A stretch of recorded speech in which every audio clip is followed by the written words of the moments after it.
नमस्कार, मैं वैशाली और आप देख रहे हैं आजाद कलम न्यूज चैनल। आइए रुक करते हैं आज की बड़ी खबर पर। शनिवार रात को नई दिल्ली रेलवे स्टेशन पर हुई एक दर्दनाक भगदड़ में कम से कम 18 लोगों की मौत हो गई, जिनमें 9 महिलाएं और 5 बच्चे शामिल हैं। ये हादसा प्लेटफॉर्म नंबर 14 और 16 पर हुआ, जब लोग एक विशेष ट्रेन में चढ़ने के लिए एकत्रित हो रहे थे। हादसे में कई लोग गंभीर रूप से घायल हो गए, जिनका इलाज दिल्ली के लिए हार्डिंग और LNJP अस्पताल में चल रहा है। इस घटना ने एक बार फिर रेलवे की सुरक्षा व्यवस्था पर सवाल उठाए हैं और कई नेता सरकार को घेरने में जुटे हुए हैं। कांग्रेस नेता राहुल गांधी ने इस हादसे पर गहरी शोक व्यक्त करते हुए ट्वीट किया। उन्होंने कहा कि नई दिल्ली रेलवे स्टेशन पर हुए इस हादसे में कई लोगों की मौत हो गई और कई लोग घायल हुए। ये बहुत ही दुखद और चिंताजनक है। ये घटना एक बार फिर रेलवे की विफलता और सरकार की असंवेदनशीलता को उजागर करती है। भारत और अमेरिका के संबंधों में एक नया मोड़ देखने को मिल रहा है, खासकर जब से डोनाल्ड ट्रंप के अमेरिकी राष्ट्रपति पद से हटने के बाद दोनों देशों के बीच संवाद में बदलाव आए। ट्रंप प्रशासन के दौरान भारत और अमेरिका के बीच मजबूत रणनीति और व्यापारिक साझेदारी बढ़ी थी, लेकिन अब ट्रंप ने निजी हित और राजनीतिक विचार भारत के लिए एक नई चुनौती बन सकते हैं। भारत और अमेरिका के बीच रिश्ते पिछले कुछ वर्षों में तेजी से मजबूत हुए, खासकर जब ट्रंप प्रशासन ने अपने इंडो पैसिफिक और अमेरिका फर्स्ट नीतियों के तहत भारत को एक प्रमुख सहयोगी देश के रूप में देखा था। ट्रंप के शासनकाल में भारत के रक्षा समझौते, व्यापारिक समझौते और सामरिक सहयोग में वृद्धि हुई थी। भारत को पाकिस्तान और चीन के बढ़ते प्रभाव के बीच अमेरिका का समर्थन भी मिला, जिससे भारत को वैश्विक मंच पर महत्वपूर्ण रणनीति के साझेदार के रूप में देखा गया।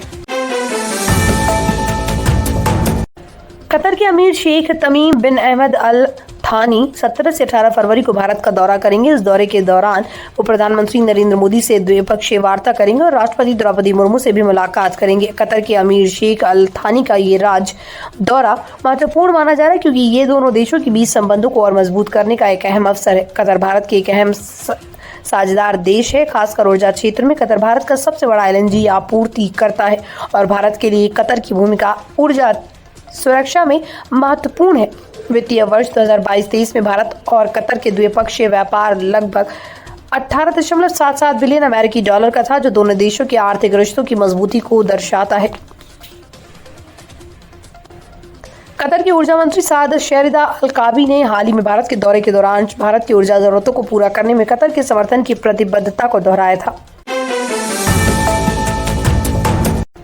माघ मेला के दौरान श्रद्धालुओं की भारी भीड़ ने शहर में यातायात को पूरी तरह से जाम कर दिया। शनिवार शाम करीब 5:30 बजे जब शहर के विभिन्न हिस्सों में वाहनों की कतारें लंबी हो गईं, तो ऐसा प्रतीत हो रहा था जैसे माघ मेले के प्रमुख स्नान के दिन यानी माघी अमावस्या पर श्रद्धालुओं की विशाल भीड़ पहुंच चुकी है। रेलवे और प्रशासन ने इस स्थिति से निपटने के लिए तत्कालिक उपाय किए, लेकिन जाम की स्थिति बहुत ही गंभीर थी। सभी प्रमुख मार्गों पर यातायात थम गया था। जनसेनगंज से लेकर लीडर रोड तक इस पूरी सड़क श्रद्धालुओं से भरी हुई थी। यात्री आगे नहीं बढ़ पा रहे थे और सवारी शटर्स मिनटों में भरने लगी। यात्रियों की संख्या इतनी ज्यादा हो गई थी कि रेलवे और प्रशासन को आपातकालीन योजना लागू करनी पड़ी। शहीद सिविल लाइंस की ओर स्टेशन की तरफ जाते हुए हजारों लोग उमड़ पड़े थे। रेलवे ने तुरंत आपातकालीन योजना लागू की और शाम करीब 6 बजे लीडर रोड के रास्ते को जाम के चलते बंद कर दिया गया। इसके कारण यात्रियों और प्रशासन के बीच संघर्ष हुआ। शनिवार रात हुई नई दिल्ली रेलवे स्टेशन पर भीषण भगदड़ में 18 लोगों की मौत हो गई, जिसमें 9 महिलाएं और 5 बच्चे शामिल हैं। इस घटना ने रेलवे प्रशासन की लापरवाही और भीड़ नियंत्रण की विफलता को एक बार फिर उजागर किया है। घटना स्थल पर जमा भीड़, ट्रेनों की रद्दीकरण और प्रशासन की नाकामी ने मिलकर इस दुर्घटना को जन्म दिया। इस मुद्दे पर अब सवाल उठने लगे हैं, आखिर कौन है इस हादसे का जिम्मेदार। नई दिल्ली रेलवे स्टेशन पर इस घटना से पहले रेलवे ने प्रति घंटे 1500 सामान्य टिकट बेचे, जिससे स्टेशन पर भीड़ का दबाव बढ़ गया। सामान्य टिकटों की बिक्री से यात्री संख्या में वृद्धि हुई, जबकि प्लेटफॉर्म पर जगह की कमी थी। इसके चलते यात्री प्लेटफॉर्म नंबर 14 और 16 पर एकत्रित हो गए, जहां बाद में भगदड़ मच गई। स्थिति इतनी बिगड़ गई कि प्लेटफॉर्म पर लोग अपने ही रास्ते में फंसे हुए थे और अचानक मची अफरा तफरी में कई लोग एक दूसरे के ऊपर गिर गए, जिसमें मौतें हुई। देश के कई हिस्सों में मौसम में बदलाव देखा जा रहा है, खासकर उत्तर भारत के कई राज्यों जिसमें दिल्ली, NCR, उत्तर प्रदेश और बिहार शामिल हैं। वह ठंड का असर कम हुआ है और दिन का तापमान बढ़ने के साथ धूप का एहसास हो रहा है। हालांकि पहाड़ी इलाकों में बारिश और बर्फबारी का दौर अभी भी जारी है। भारत मौसम विज्ञान विभाग ने दिल्ली का ताजा मौसम अपडेट जारी किया। दिल्ली में आज मौसम में बादल छाए रहेंगे और सुबह के समय हल्का धुआं या कोहरा देखा गया। IMD के मुताबिक दिल्ली में आज बादल घने रहेंगे और दिन भर हल्की बारिश की संभावना है। अधिकतम तापमान 29 डिग्री सेल्सियस और न्यूनतम तापमान 11 डिग्री सेल्सियस के आसपास रहने की संभावना। इसके अलावा IMD ने 19 और 20 फरवरी को दिल्ली में बारिश होने का अलर्ट जारी किया है। भारतीय क्रिकेट टीम की हाल में चैंपियंस ट्रॉफी 2025 के लिए घोषणा की गई, लेकिन इस बार भारतीय टीम में जसप्रीत बुमराह का नाम शामिल नहीं है।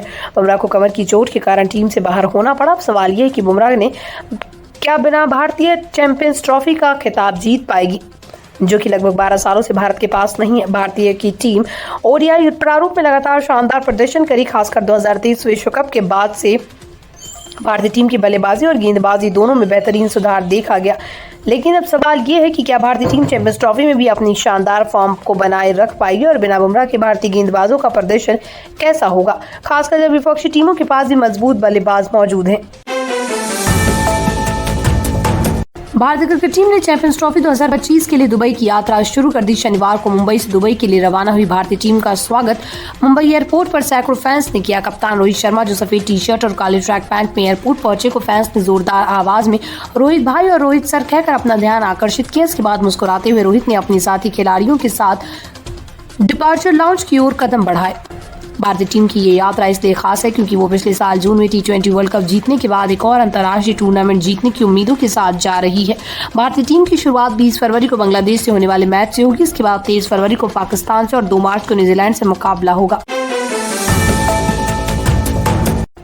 टीवी की दुनिया में एक्ट्रेस एकता कपूर की हिट सीरीज नागिन ने हमेशा ही दर्शकों का दिल जीता है। अब इस सीरीज का अगला सीजन नागिन 7 आने वाला है और इसके लिए कई चर्चाएं चल रही हैं। इस बार मुख्य भूमिका कौन निभाएगा? पहले ये खबरें आ रही थी कि Bigg Boss fame Priyanka Chaudhary show का हिस्सा बन सकती हैं। वहीं रुबीना दिलेख, दिशा परमार जैसी प्रमुख अभिनेत्रियों के नाम भी सामने आ रहे थे, लेकिन अब ताज्जुब करने वाली खबर ये है कि 21 वर्षीय एक्ट्रेस ईशा मालवीय को मुख्य भूमिका मिलने जा रही। सूत्रों के अनुसार Bigg Boss 17 fame Isha Malviya Naagin 7 में मुख्य किरदार निभाने के लिए बातचीत करें। न्यूज 18 शोशा के मुताबिक एक सूत्र ने बताया कि ईशा ने अपने पिछले शो में अभिनय की शानदार क्षमता साबित की और हमें विश्वास है कि वो नागिन 7 में भी अपना जलवा दिखाएंगी।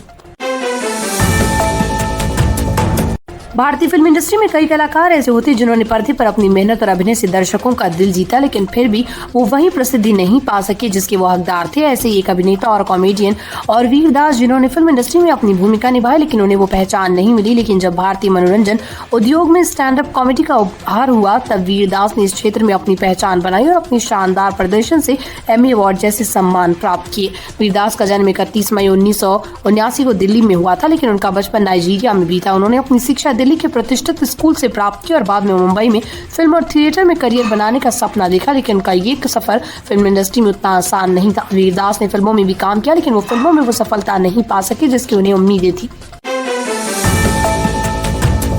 तक के लिए बस इतना ही। फिर होगी आपसे मुलाकात ऐसी एक और बड़ी खबर के साथ। तब तक के लिए नमस्कार। देखते रहिए आजाद कलम न्यूज चैनल, देश की आवाज। ऐसी ही लेटेस्ट अपडेट्स के लिए हमारे चैनल को सब्सक्राइब और तुरंत नोटिफिकेशन पाने के लिए बेल आइकन प्रेस करना ना भूलें। यदि आप हमें फेसबुक के माध्यम से देख रहे हैं तो हमारे पेज को फॉलो जरूर करें। धन्यवाद।